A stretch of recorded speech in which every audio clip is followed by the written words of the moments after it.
Now I'll pass on the floor to Desmond for him to start. Thanks, Nurul.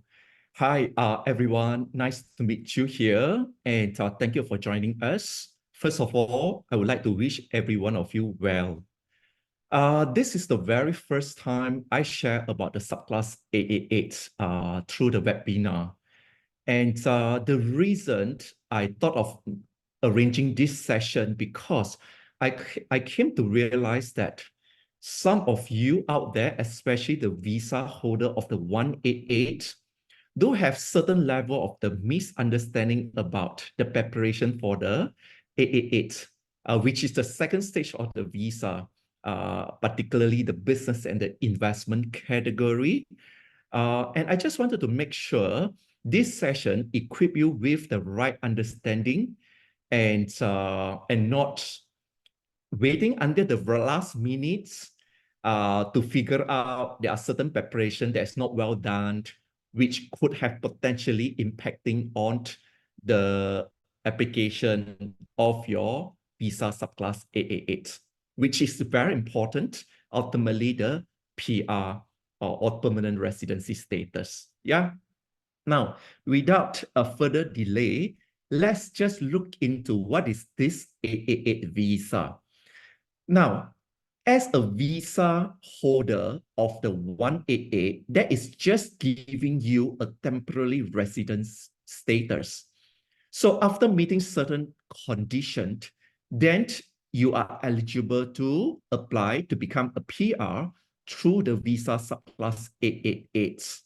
For tonight, we are going to talk about 888's business innovation. Often the time to differentiate among the three. So we always label this business innovation as 888A.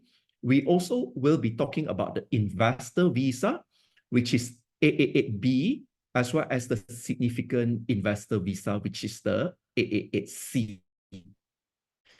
So just to summarize, the 888 visa of these three category, it is indeed the second stage. So every one of you who is applying for 888 A, B, or C would have been a visa holder of the 188A or B or C after several years. So again, this is another question that most of the time I got the people asking me, can I apply for the 888 straight away? So the answer is no. Yeah. So often the time I was asked if I can just buy a business in Australia and apply for the 888B, without being a business owner.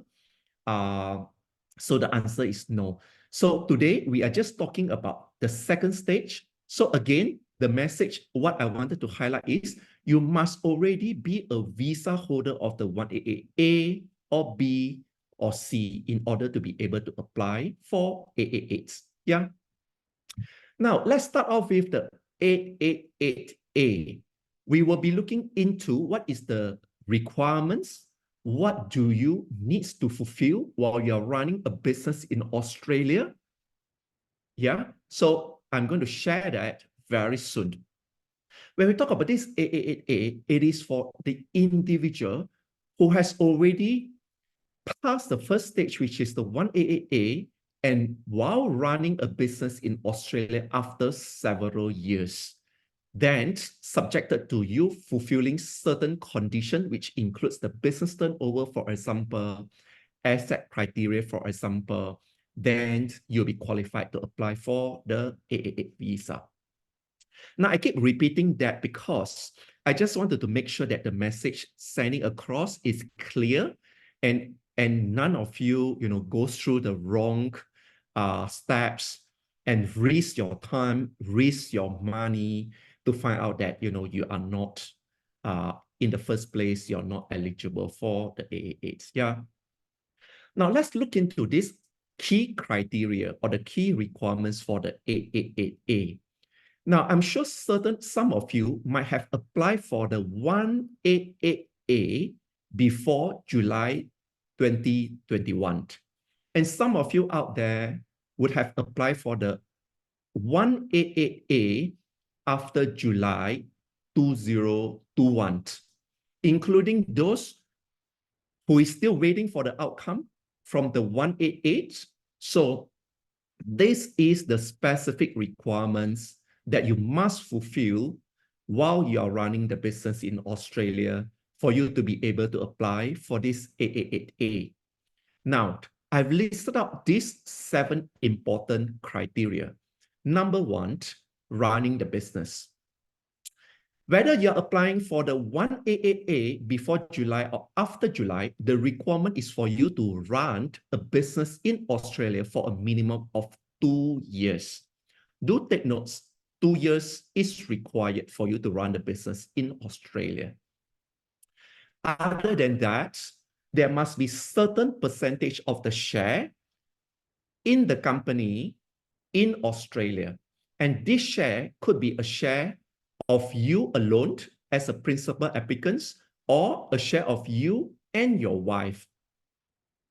So if you're running a private limited company or a sole proprietor or a partnership, do take notes. The minimum share ownership has to be at least 30% or more. If it is a if it is a public listed company, then the share would have to be 10% or more. So when we talk about this ownership, do take notes. As you see, it doesn't require you to have 100% of the share. So that says, while you are finding the suitable business in Australia to run, you could actually set up a fresh new company, or you can look at taking over, or you can even join an existing business, and acquire the minimum share required.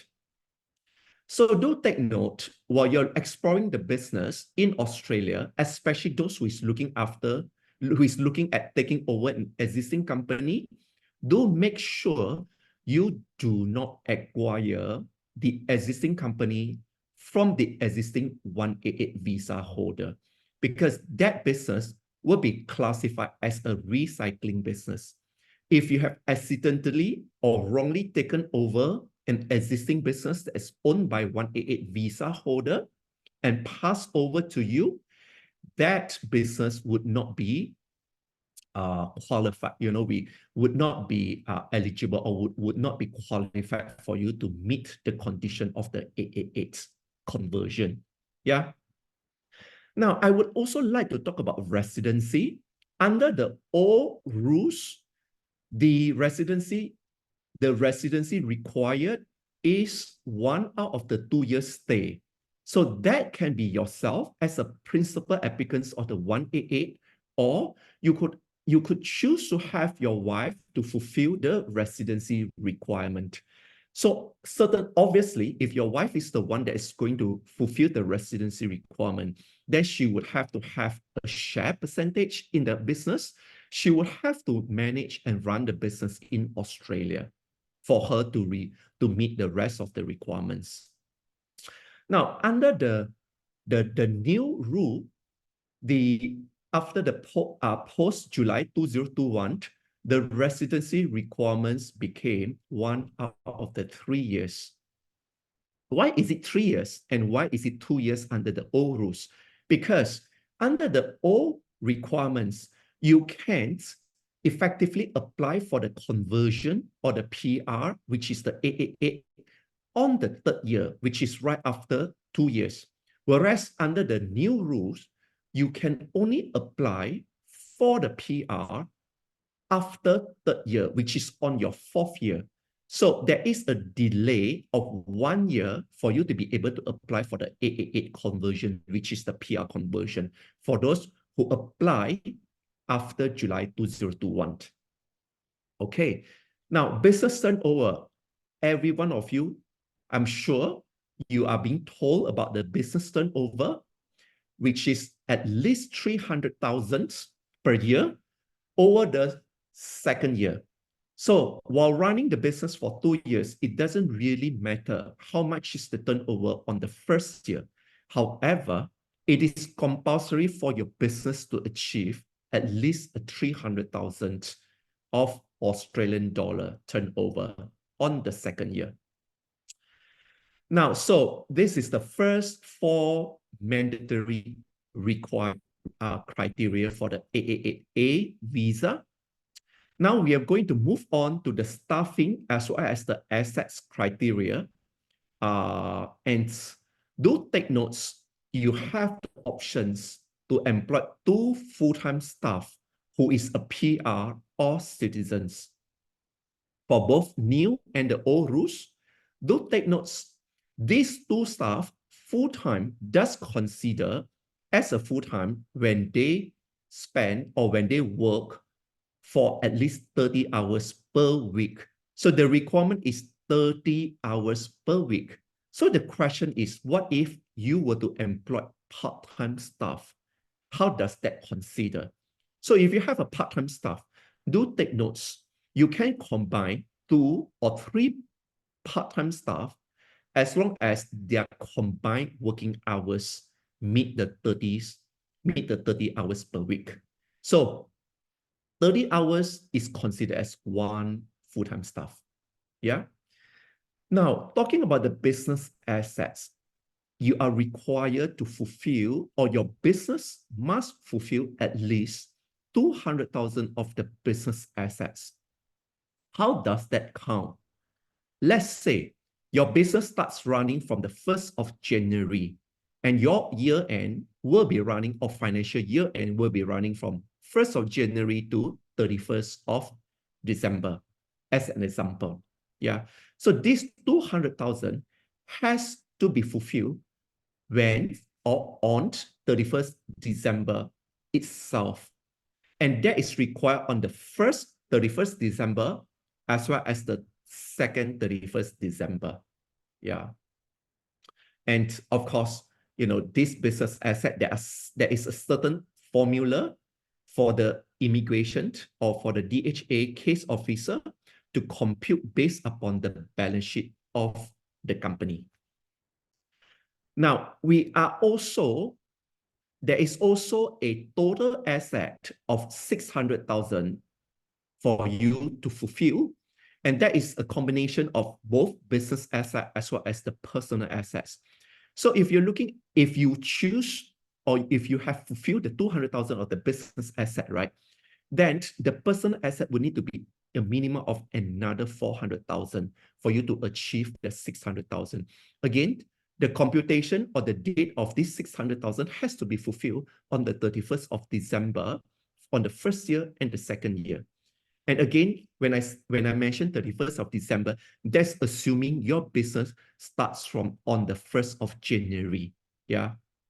Alternatively, if your business were to start on, say, 1st of July, then your financial year end will be on the 30th of June. Then this 200,000 or 600,000 should then be on the 30th of June on the first year and the second year. So I think that actually gives you a very clear understanding on the requirements of the second stage conversion if you are a visa holder of the 1AAA, which is the business innovation. Well, I would also like to share some of the comments, do and don't for the subclass AAA visa holder. I would like to share what are the good or right practices, some of you out there has done or has fulfilled, and some of the misunderstanding or some of the mistake that some of you might have done. All right. Now let's look into, first of all, the business commencement. A lot of you might have thought that when you registered for the company, that is considered as the start of the 2 years business operation.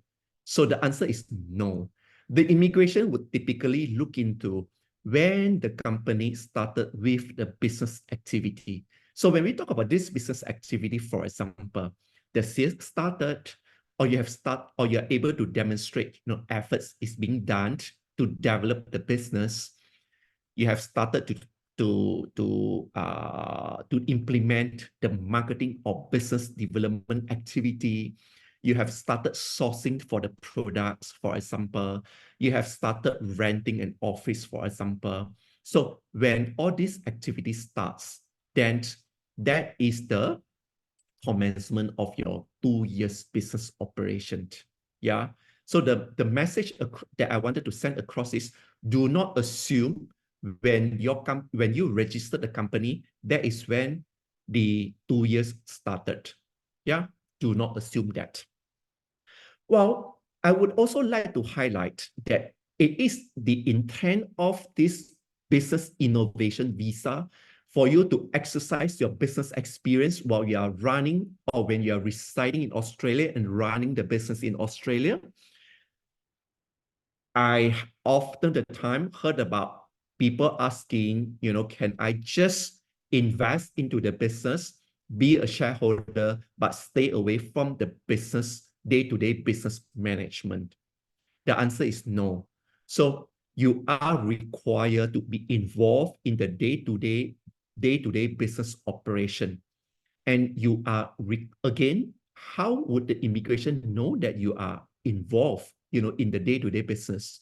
That is by having all these business records, email correspondence with the business associate, for example, with the staff internally, for example. There are minutes of the meeting, you have to be seen as approving the major expenses. So these are the typical documentation that you need to establish to demonstrate your active business management. Okay.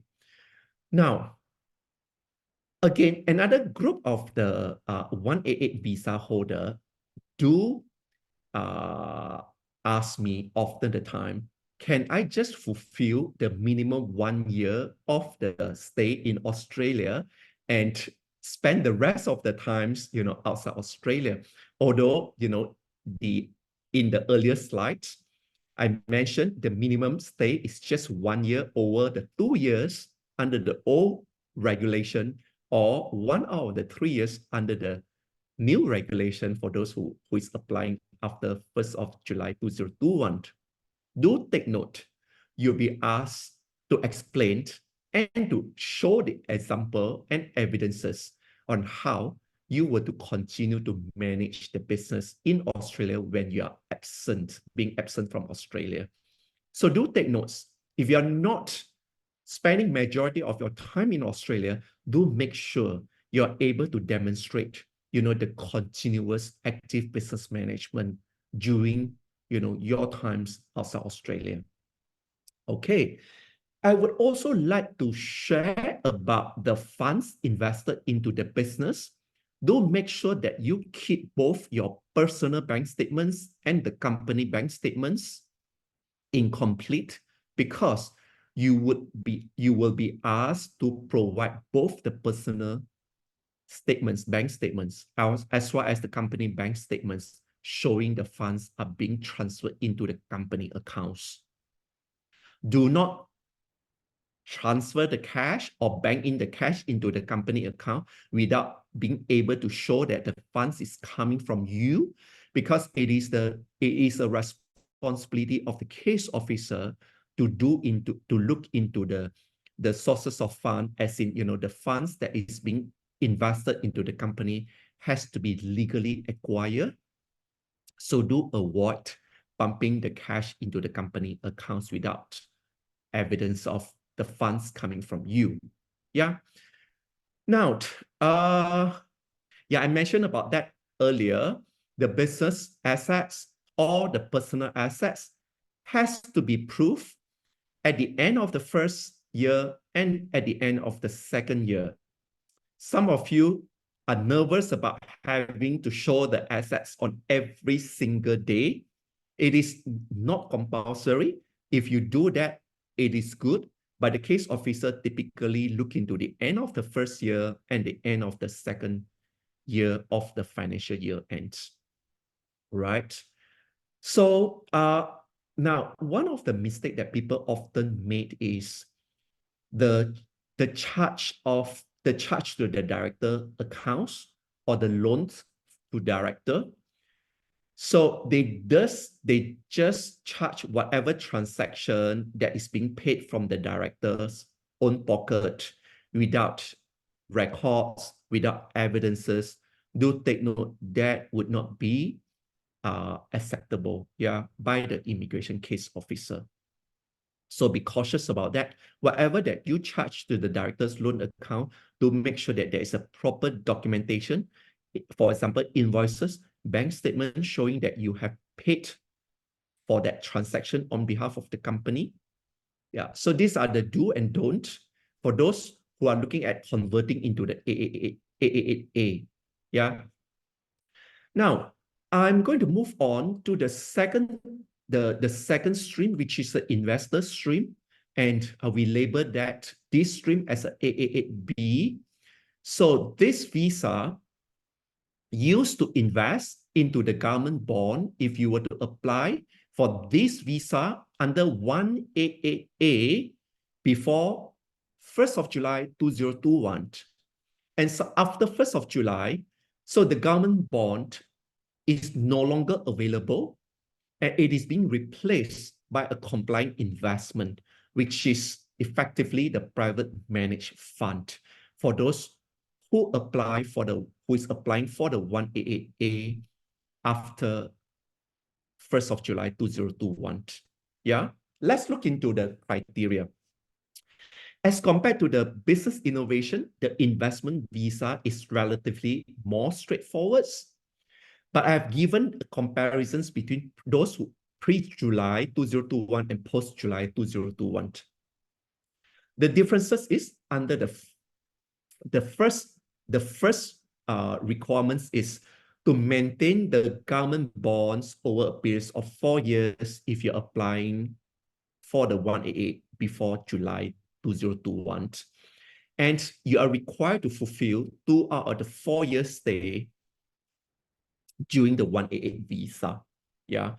And do take notes, this residency can be fulfilled by your spouse, whether or not she or he is the principal applicant. So we call that role swap. This is allowed if you are the 188 visa holder. So after the 4 years, then you will be eligible should you maintain the government bonds for 4 years, fulfill the residency requirements, then you will be qualified to apply for the second stage, which is the AA8B. Now, if you were to apply for the AA after July 2021, the government bond is being replaced by the private managed fund. There is a slight difference in terms of the investment periods. The requirements is 3 years. Why is it 3 years? Because as compared to the old requirements, you can actually apply 1 year earlier, which is right after the 3rd year. So effectively on the 4th year, you could choose to apply for the AA8 visa conversion. As compared to the old requirements, you can only apply after meeting the 4 years. So as compared to the old one, the new requirements does give you a 1 year quicker or a 1 year shorter durations to convert into the PR. However, when we talk about the investment periods of the investment holding, you are expected to maintain your investment until the decision of the AAA is being made by the immigration case officer. So the duration of the holding period is 3 years plus the processing time of the AA8 conversion. As compared to the old requirements for those who is under the government bond, you can, when the government bond is matured, you can choose to, to decide what you wanted to do with the 1.5 million investment. So that, of course, you're expected to continue with the investment, but you could choose to invest into the bonds. It doesn't need to be a government bond. You could choose to buy a property. You could choose to invest into the private managed fund at your own discretion. Whereas under the new rules, you are required to maintain your investment under the compliant investment until the decision of the AAA is being met. Yeah. In terms of the residency, you then have a shorter residency periods to to fulfill the 2 years. As I mentioned earlier, you can actually apply for the AAA on the 4th year. That says you have the first 3 years to fulfill the 2 years residency. Again, that can be fulfilled by either yourself or your spouse, either one of you.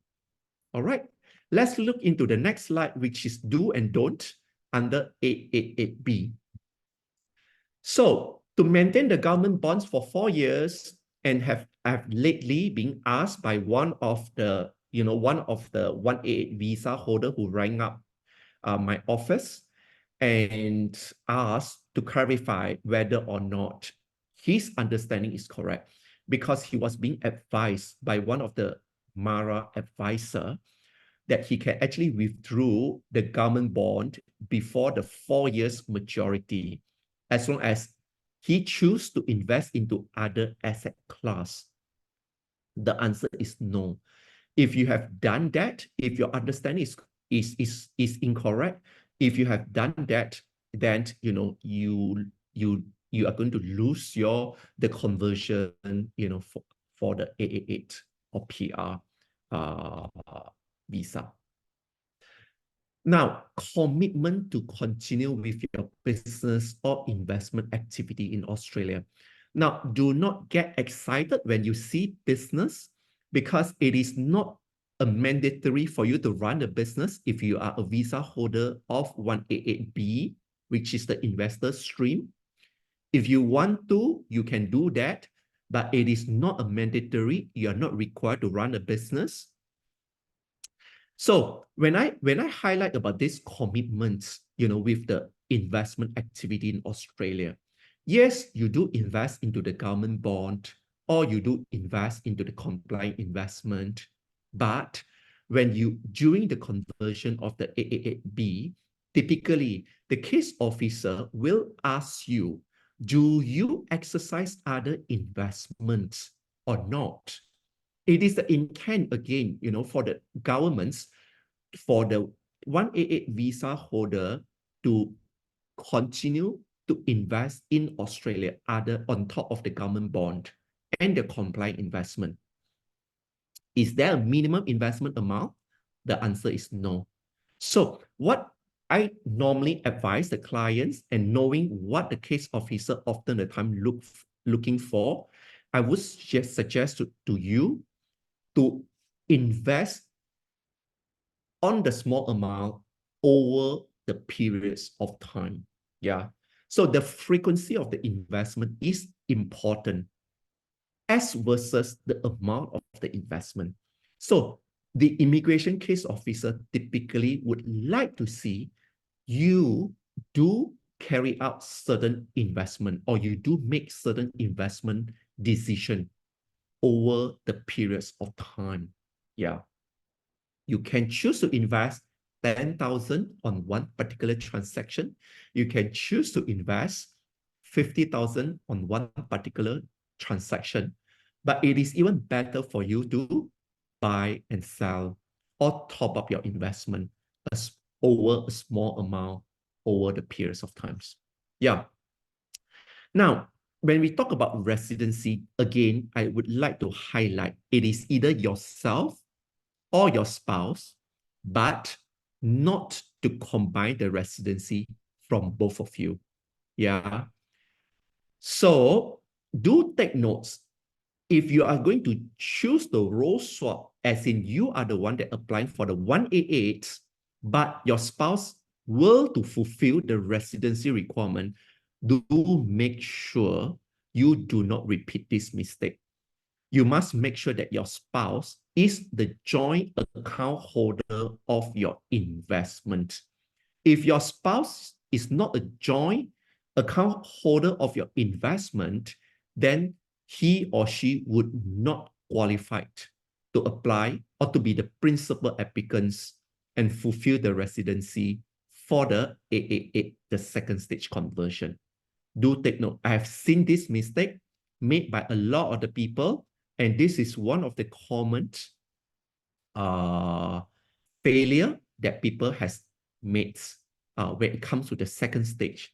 So again, I hope this sharing equip you with all the necessary preparation and not to find out at the very last minute that you have made certain mistake. And by then, it is too late for you to make the correction. All right. So these are the highlights that I wish to make for those who is the visa holder of the 188B, the investor stream. Yeah. Now we are moving on with the 888C, who is the visa holder of the 188C. So this visa is called significant investment visa. It is the highest quantum of the investment among the two, which is the 5 million investment. So whether you're applying before 1st of July 2021 or after 1st of July 2021, both require you to invest into the compliant investment, which is the private managed fund, including venture capital, private equity, managed funds. Yeah, these programs was designed to attract high net worth individual who is looking at obtaining their PR in Australia, yet trying to fulfill as minimum days in Australia. Now, what does it take for you to actually apply for the second stage, which is the 888C? Again, I'm showing both pre-July 2021 and post-July 2021.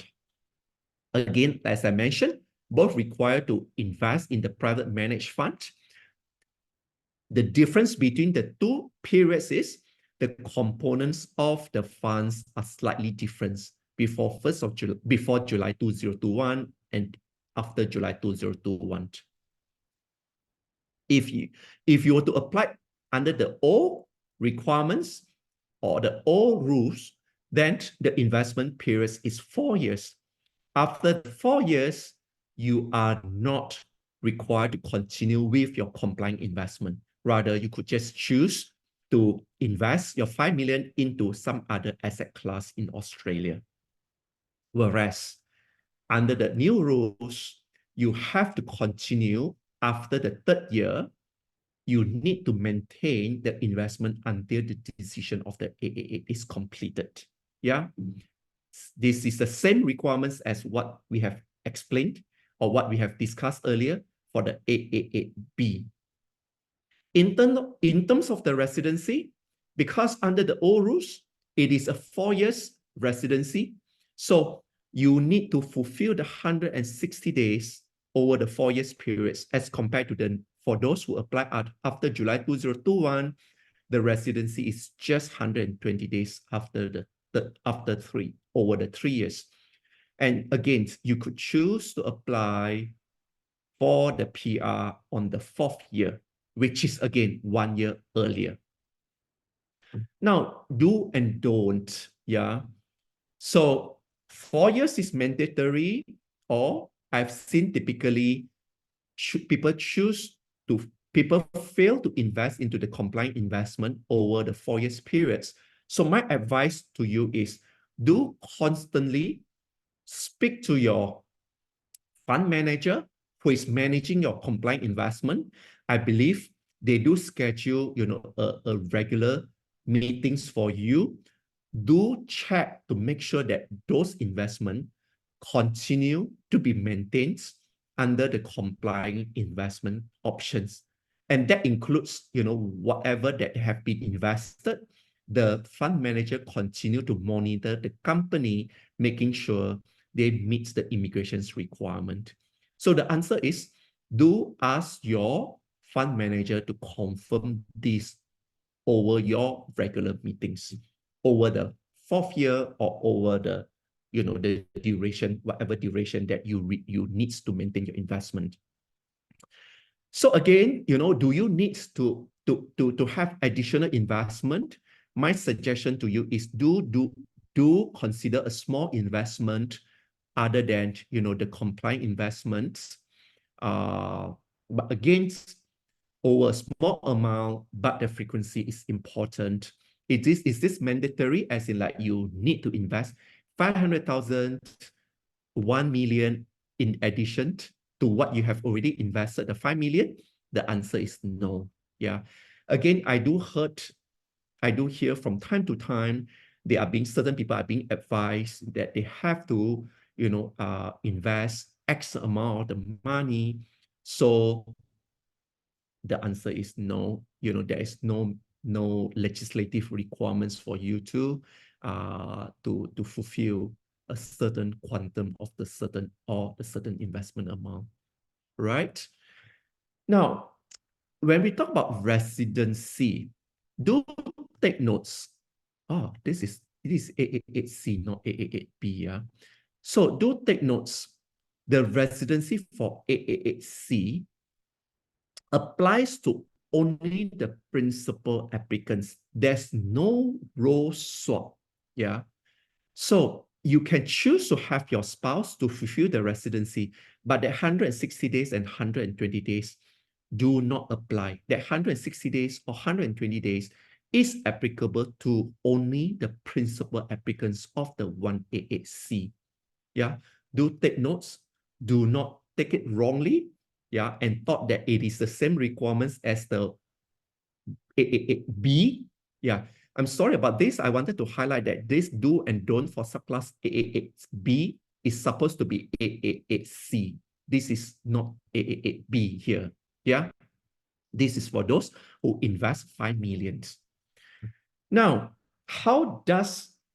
what are you expecting to go through when you fulfill these requirements and when you apply for the conversion into the PR? Again, you have to go back to the states that have offered you the nomination for your first stage 188A, and you have to apply for the nomination for the 888B. What the state's government does when they receive your nomination application, they will look into the agreement, whether or not you have fulfilled the agreement during the first stage of the 188A. Make sure you fulfill all these requirements. The requirements can be slightly different compared to the DHA, the federal government's requirements. Do make sure that you fulfill whatever that you have committed or you have agreed with the state's government. Do refer to the state's nomination condition agreement to make sure that you do not miss out any criteria. And if you were to fulfill all the conditions, then the state's government will fulfill or will offer you the nomination. With this nomination, then you're moving on to the third stage, which is to submit your complete 888 application to the DHA. Yeah, that stands for the Department of the Home Affairs. That is the federal immigration. So then you will be put into the queue, and then along the process, again, you will have to repeat the health check and the criminal records check, and then wait for the decision from the DHA. And when the AAA is approved, that offer you the permanent residency status. Okay, with that permanent residency status, you do have the rights to live permanently in Australia indefinitely. That offer you the rights to live, work, and study in Australia. Do take notes. At that point of time, if you were to consider to become a New Zealand PR, then you could choose, to apply when you arrive at the New Zealand airport with a form to be filled up for you to be a New Zealand PR by virtue of being an Australia PR. All right. Then you do have the access to the social welfare, education benefits, and the Medicare. So, and also, if you were to consider to become a citizen of Australia, you could also choose to do that after being a PR in Australia. So there are certain specific requirements for you to fulfill for the citizenship. I won't discuss this in detail. If you wish to find out more details, do talk to us separately about the citizenship. Right, now, also, I would like to take this opportunity to share about other visa option or pathway for those who is not exploring, who is not a visa holder of the 188 visa. So if you're looking at getting a PR, you could potentially exploring the general skill migration provided if you are below 45 years old. Alternatively, if you are a talent within certain industry, you can explore the Global Talent Independent, or GTI in short. These options open for those who is above 45 years old as well. Employer sponsored, this includes onshore and offshore sponsored. During my last webinar, I have shared a very detailed, I have given a very detailed information about the employer sponsored. A lot of people thought that employer sponsored is only applicable to those being offered a job from the company in Australia, and not knowing that your overseas company can also can potentially fulfill the requirements of this employer sponsored. And do go to our YouTube and listen. If you miss out that session, go to our YouTube and find out the information in detail. Also, the employer sponsored, this is applicable to parents with the children who is already a PR in Australia, or if you are married to an Australian or PR, you can be sponsored to become a PR in Australia. Yeah. And then last but not the least, the business innovation, the investment visa that we have just went through this evening. Yeah. So a little bit about Global Migration Solutions, who has joined us for the very first time. We are an Australian government licensed company to provide the immigration advice over the last 20 years. We started this company in 2004. Over the last 20 years, we have been offering an honest advice, immigration advice to our client in this region. So other than Australia, we do advise the clients on the United States green card. We do advise clients on New Zealand, and we do also advise clients on Portugal, Golden Visa, and D7 visa for those who is looking at becoming an EU citizen. So we have helped more than 13,000 families successfully over the last 20 years, and we are able to establish ourselves with a high successful records. And this I'm proud to say that this is a commitment for us, and we typically do not take on the clients, simply take on the clients, and we assess the clients. We are quite picky in terms of if we do think that these clients impose certain risks to the success outcome, we'll be very open to them, and we do not take them on board. Yeah. So who are behind our company other than myself? James Allen Hall, who is also a director of the company, and he's looking after our Singapore company. He's also a professional trainer who trained the migration agent as well as the migration lawyer. Also, we have our associate directors, Audrey Anthony. Her specialization is on the general skill migration, global talents, independent visa, and family stream. Being a licensed advisor, we have to get ourselves updated with all the latest rules and regulation, latest legislation, latest changes, and we make sure that we advise the clients correctly from the day one. And other than being in Malaysia, Singapore, Australia, we have also expanded our business to Vietnam, Cambodia, and Hong Kong. Yeah, and I'm glad and proud to share these awards with everyone out there through our success. And these awards came from U Global Immigration Magazine from United States, when I'm being nominated as one of the top 25 migration agency CEO globally. But of course, that without, I wouldn't be able to do that without the trust and the support from the clients. So if you would like to get further advice and find out the eligibility, these are the steps that I suggest you to go through. Contact us, send your detail over to us, get us to assess your eligibility, then we will arrange to meet you over the Zoom or in person, and to get all the advice that you are looking for. I would also like to suggest, for you to actually scan the code, the barcode here, that would lead you to all our social media. We constantly give the immigration update, the latest updates of all the various programs over the social media, from our YouTube, Facebook, TikTok. So just like any other company out there, we try to maintain these efforts and to keep all the latest news and the updates over the social media and making good use of the technology. Yeah. And this is our contact detail. So that brings me to the end of my sharing. If any one of you have any questions, please feel free to type in your questions in the chat box. Perhaps I wouldn't want to keep this session too long.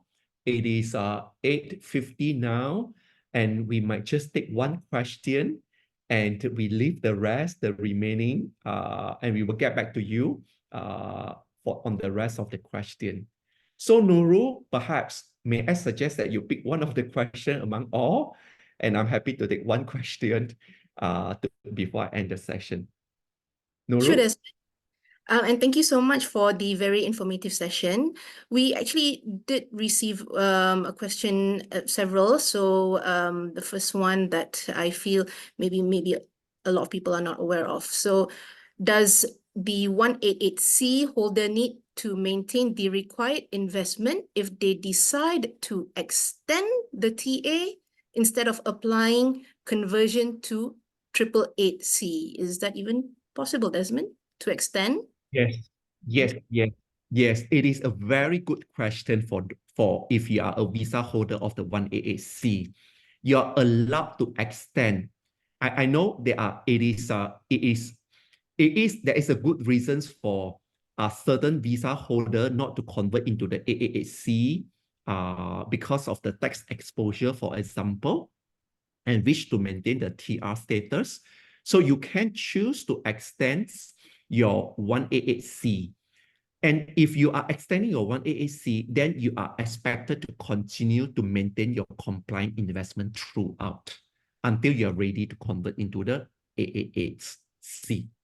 Yeah, so it is a very good question. I didn't highlight that, but I'm glad that this question came out from one of you. All right. So Nurul, do make sure that you take down all the question, and then we try the best to get back to each and every one out there. All right. So thank you, everyone. Thanks for joining us. It has been a pleasure sharing all this information. I hope that my objective of making sure all of you get the right understanding, and I managed to successfully deliver this message across. If you're not sure or not clear with certain requirements, do contact us or contact your existing migration advisor who has helped you with the 188 A, B, or C.